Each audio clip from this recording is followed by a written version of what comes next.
أعوذ بالله من الشيطان الرجيم. بسم الله الرحمن الرحيم.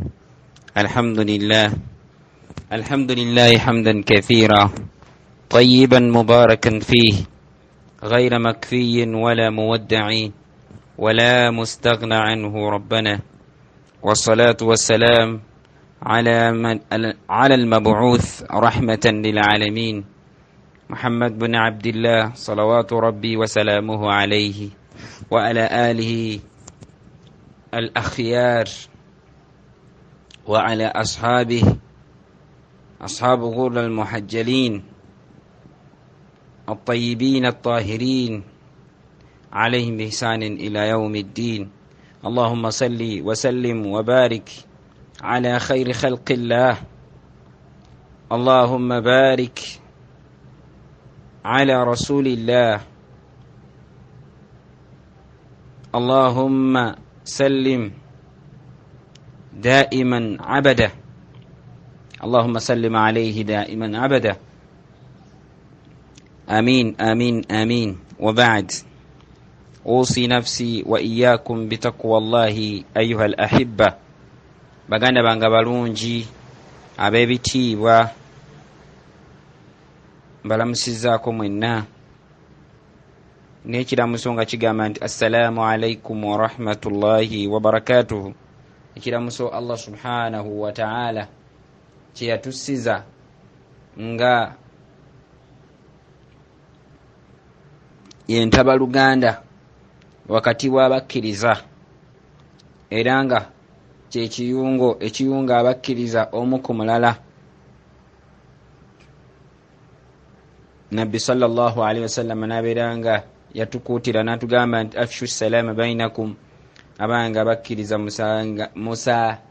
musaasaanyenga salaamu wakati wammwe kwoyo g'omanyi ne gw'otamanyi.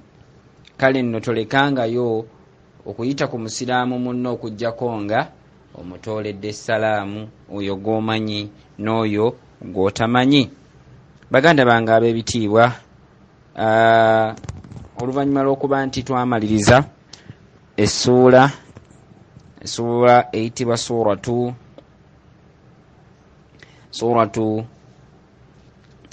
Fatir, twagamba nti suratu Fatiri yali eyogera ku bwennyini bwa Allah subhanahu wa ta'ala n'obusukkulumu bwe n'obulezi bwe, obulabirizi bwe, obwakabaka bwe n'ekitiibwa kye, amatendo ge agamutendibwa nago n'amannya ge amalungi. Bwe twamala okubiraba ne tugamba nti ensonga eyo twali tugezaako kulaba nti tuzuukusa emitima gyaffe n'egy'abalala abatwetoolodde okudda eri Allah subhanahu wa ta'ala, tuleme kutuuka mu maaso ga Allah lunaku lwankya tubeere mu baabo abagamba nti saamanya. Allah kyava atusiza ebigambo ebyo okubeera nga biri ow'emyoyo gyaffe, obutatambulira mu nzikiza ng'abalala. Era na bwe tutyo tukomyewo mulundi guno nga tuzze kulaba ate essuula egiriko emabega. Bw'obalaabalaba oti essuula egiriko emabega essuula nga 5 ddako emabega. Tugenda ku ssuula eyitibwa suratu Al-Ankabouti.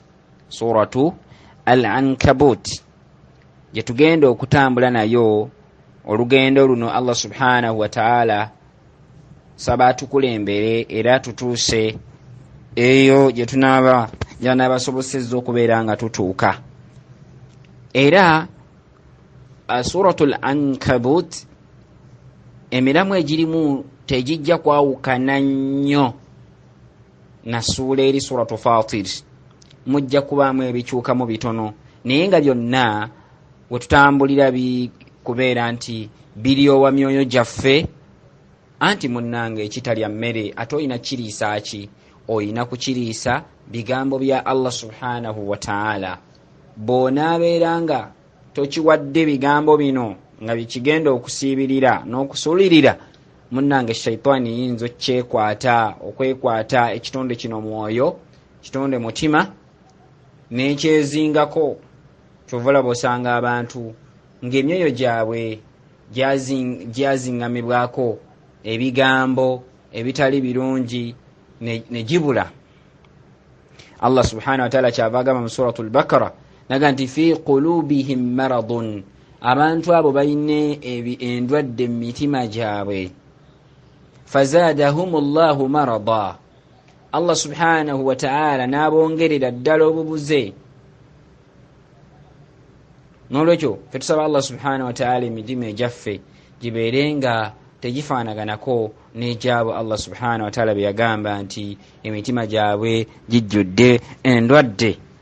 Ffe tusaba emitima gyaffe gijjule bukkiriza. Naam, katubeere nga tuddaako katono bwe tuti bi'awnillahi tabaraka wa ta'ala. Naam, bismillahi wa salatu wa salamu ala rasulillah sallallahu alayhi wa sallam wa ba'd. Tutuuse ne suratul Ankabut. Sura eno hiya surat makkiya, sura eno yakkira Makka era nga omuwendo gwerakazayo subhanallah, omuwendo gwa ayat zerina eina ayat 69 aya, eina aya 69, eina ayati 69 era mu nsengeka za Qur'ani ekwata ekifo kya mu nsengeka za Qur'ani ekwata ekifo kya 29. Mu nsengeka za Qur'ani ekwata ekifo kya 29 era okukka kwayo yakka oluvannyuma lwa suratu Rum. Essula eno Allah subhanahu wa ta'ala yagissa oluvannyuma lwa suratu Rum. Naam, kigambibwa nti ezimu ku nsonga lwaki Allah subhanahu wa ta'ala yassa essula eno yagissa olw'okubukaza n'okunyweza n'okutebenkeza ekigambo la ilaha illallah mu nsi ye Makka, oluvannyuma lw'okubeera nti wewaali wafumbekedde obushiriku n'obukafiiri obutagambika. Allah subhanahu wa ta'ala kyava yassa essula mpitirivu nnyo ezifaanaganako n'eno nga zinyweza abo abaali basazeewo okukkiririza n'okugoberera mukama waffe nabbi Muhammadin sallallahu alayhi wasallama, okubeera nti banywera n'okumanya nti kye baliko bali ku mazima era bali ku buluŋŋamu, bali ku mazima era bali ku ki? Era bali ku buluŋŋamu.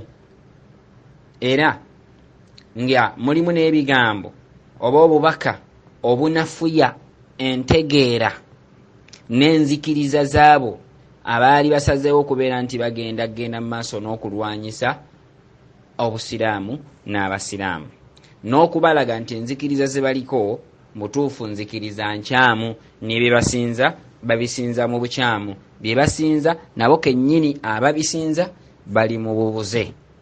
Allah n'abeera nga assessula ezifaanaganako ng'eno suratu al-Ankabut. Naam, essula eno eyitibwa al-Ankabut, suratu al-Ankabut. Naye essula eno kugiyita al-Ankabut Allah subhanahu wa ta'ala yafaanaganya yagiwa erinnya naga nti eyitibwa al-Ankabut. Al-Ankabut kitegeeza spider, nabbubi, lyerinnya lye yagiwa kubanga mu yo mu ssuula eno ojja kusangamu aya oba obubaka nga bwogera ku ki? Nga bwogera ku nabbubi. Naye nga Allah subhanahu wa ta'ala yali tategeeza nabbubi yennyini ng'eki ekitonde oba ekiwuka wabula ekifaananyi Allah subhanahu wa ta'ala yakikuba ng'akuba ekifaananyi ku nnyumba ekitonde kino mwe kisula. Ekitonde nabbubi kiyina ennyumba yaakyo mwe kisula, ennyumba ebagita spider web. Kyo nga kye kitonde bakita spider, bakiyita nabbubi. Ennyumba yaakyo mwenna abasinga obungi mumanyi kye tuyita nabbubi. Allah subhanahu wa ta'ala yatonda ekiwuka nabbubi nga kirimu ebika bingi. Nabbubi nga ye nabbubi alina ekikula kye ayina ebitundu bina. Ayina ebitundu bisatu. Ayina omutwe, ayina ekifuba, alina ne wansi kye tuyita olubuto n'okukirira. Nabbubi abeera n'amagulu 8 okufaanaganako obutafaanaganako na biwuka ebirala, nti ebiwuka ebirala bibeera n'amagulu 3 ge magulu 6. Naye ye nabbubi ayina amagulu 8, 4 ku ddyo 8 ku kkono. Nabbubi alimu ebika ebikulukiriza mu 100. Waliwo nabbubi awangaalira ku nnyanja, waliwo nabbubi awangaalira mu bibira, waliwo nabbubi awangaalira awaka mu mayumba, waliwo nabbubi awangaalira mu ddungu, waliwo nabbubi awangaalira mu nsozi, waliwo nabbubi awangaalira mu bifo eby'obunnyogovu eby'obutiti. Kale kyenkugambye nti alimu ebika bingi. Nga naffe abantu bwe tulimu ebika, tulimu endyo, tulimu n'amawanga, ate tulina n'ensibuko oba kye bayita obuvo. Kati nakino ekiwuka kinnabbubi kirimu amawanga, endyo n'obuvo oba ensibuko kye twaliise kingdom. Kati ekika, eggwanga n'ensibuko bwe twalinga tusomedda mu biology bakiyitanga nga kirina ekika oba gye tuyita class, bagiyita arachnid, nga tulina obuvo kye bayita anthropoda, nga tulina ensibuko oba omulandira kye twaliise oba kingdom bagiyita animalia. Bwe twalinga tusomedda bwe batyo akatonotono ke batusomesaako. Olwaleero oyinza okuba nga oyagala okunoonyereza ku biwuka ng'ebyo, ensi y'ebiwuka, oyinza okunoonyereza essomo lye bayita ecology and the behaviors. Oyinza okubeera nti ojja kwongera okutegeera ku bitonde bya Allah subhanahu wa ta'ala ebifaanaganako nga nabbubi. Nabbubi azimba ennyumba ye nga ajja mu mubiri gwe mwennyini mwajja ennyumba ng'atandika ogizimba. Anti Abaganda bagamba nti akajja obunaku keemanya. Kati bw'aba azimba ennyumba ye agijja mu yo mwennyini mu ye nga ye.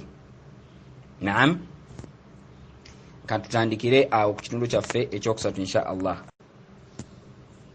Nabbubi Allah subhanahu wa ta'ala gwayogerako mu Qur'ani naddala yali ayogera ku nnyumba ye, kitundu kyaffe kino ekyokusatu. Nabbubi bw'aba azimba ennyumba ye ategeka afulumya wuzi 4, nga wuzi zino 4 ze zisinga okubeera ennywevu. Tukiyite emisingi, tugiyite emisingi. Naam, nga bw'ozimba ennyumba n'oteekawo omusingi n'oteekamu empagi, ennyumba kwegenda ositukira. Kati nabbubi aleyinga ennyumba ye, strategy y'ennyumba ye ateekamu empagi zibeera empagi 4 oba ziyite wuzi 4, bazita silk web. Kati okwo kwazimbira nagenda ng'azimbako wuzi endala naye buli empagi emu kweza empagi 4 kweyungako empagi 1,000 oba wuzi 1,000 ku buli mpagi emu ku mpagi 4 kwezingako empajiru meka? Empajiru 10.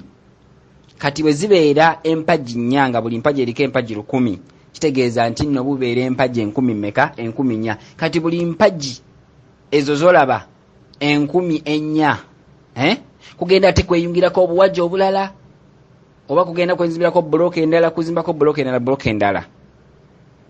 Buli kika mu bika bya nabbubi bye nkugambye okusinziira gye bisibuka ne gye biva, bizimba ennyumba ez'enjawulo.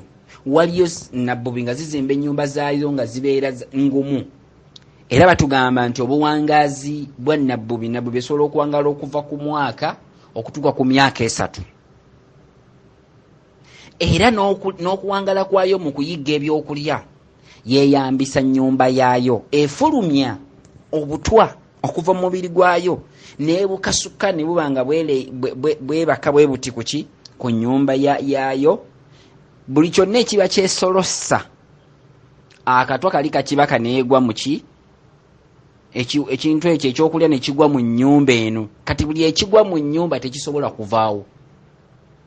Yo ng'eyo nnyumba egizimba ng'ennyumba eringanga eri elastiko enaanuuka, naye ng'ate ekigwamu tekivaawo. Gamba eyinza n'okukwata akanyonyi singa kazze ne kagwa mu nabbubi yazimba ennyumba yayo ennywevu obulungi. Era bakugamba nti nabbubi esobola okulya ebinyonyi 15 ku 25 omwaka omulamba, kisinzira kika kya nabbubi. Naam, nabbubi sijja jogerako nnyo bingi. Allah subhanahu wa ta'ala tayinza kwogera ku kitonde mu Qur'ani okujjako nga kirina ebyewuunyisa bingi nnyo, nga bwe yagamba mu suratul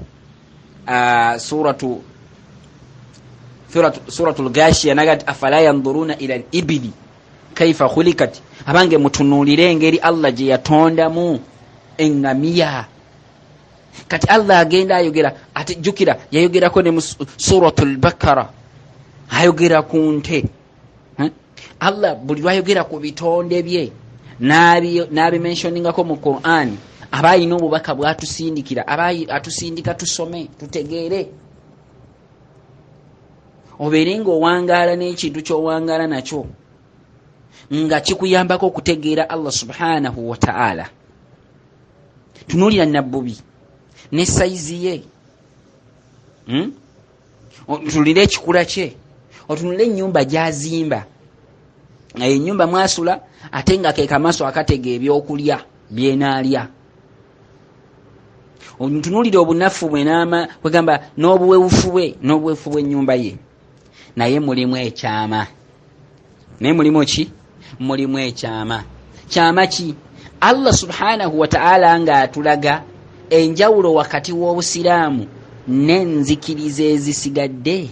Yagamba nti enzikiriza zonna ezisigadde abantu zebakkiririzaamu zeefaanaanyirizaako nga ennyumba ya nabbubi. Zeefaanaanyirizaako nga ki? Ennyumba ya nabbubi. Bw'otunuulira ekikula ky'ennyumba ya nabbubi, ekisooka nafu, etangaala, kugamba terina kyeri. Terina ki? Terina kyeri. Allah agamba nti ahwanul buyut, bwe ziba ennyumba esinga okubeera ennafu ye nabbubi. Kitegeeza ki? Nti buli yenna alina enzikiriza gy'akkiririzaamu nga si ya busiraamu, enzikiriza yo terina musingi. Enzikiriza yo yeefaanaanyirizaako nga kikuŋŋunta, eringa ebikoolakoola kibuyaga byafuumula n'abitwalira mu bbanga. Terina musingi, terina kikolo, terina nsibuko. Wabula enzikiriza entuufu yeyo Allah subhanahu wa ta'ala gye yayogerako mu Qur'ani naga nti inna ddiina inda Allahi al-Islam. Enzikiriza Allah subhanahu wa ta'ala gy'alikogonaizinga, gyawa ekitiibwa era gy'amanyi ya busiraamu. Kati gwe ekyo kyonna kye weesigamira mu byonna bye weesigamira nga si Allah, byonna byotya nga si Allah, byonna byosinga okwagala n'okukkiririzaamu n'okwesiga na buli kimu nga si Allah subhanahu wa ta'ala, manya nti toyina njawulo na nabbubi. olinganga ekikola kye tutadde ku mazzi kibuyaga gya kitwala gye kidda, kiba kitegeeza nti muganda wange lwana kunzikirizayo, lwana kunzikirizayo. Naam, owekitiibwa Allah tabaraka wa taala ng'amaze okutulaga otukubira ekifaananyi ku nyumba ya Nabbubi. Naam, bismillah wassalatu wassalamu ala rasulillah sallallahu alaihi wasallam. Ekitundu kino ekyokuna, Allah subhanahu wa ta'ala atulaze wawe tuyimiridde, omusiraamu oyimiriddewa, n'oyo atali musiraamu butuufu ayimiriddewa. Gwe kennyini omusiraamu bw'obanga okyalinamu akakunkuna, olinamu shakka, okyalinamu kubuusabuusa mu ddiini yo, Allah subhanahu wa ta'ala akulaze nti gwe bw'obanga oyagala gisenguka, tunuulira gy'oyagala okulaga, teri musingi wabula wooli we wali omusingi. Naam, eyo nno nziruse kugenda mu maaso ne ntuuka ku kinyuso ekiri ku aya ekiri mu ssuula eno, nga njagala kujjayo kifaananyi kyaki Allah subhanahu wa ta'ala kye yali agamba, naye nga tugenda kunyanjula butereevu. Tugenda kutunulira aya esooka, ey'okubiri n'ey'okusatu we tujja okubeera nga tuwunzikira bi'aunillahi tabaraka wa ta'ala. Qala Allahu ta'ala, a'udhu billahi minash shaitanir rajim, bismillahir rahmanir rahim, alif lam mim. Ahasiban nasu an yutraku an yaqulu amanna wa hum la yuftanun. ولقد فتنا الذين من قبلهم فليعلمن الله الذين صدقوا وليعلمن الكاذبين. أم حسب الذين يعملون السيئات أن يسبقونا ساء ما يحكمون.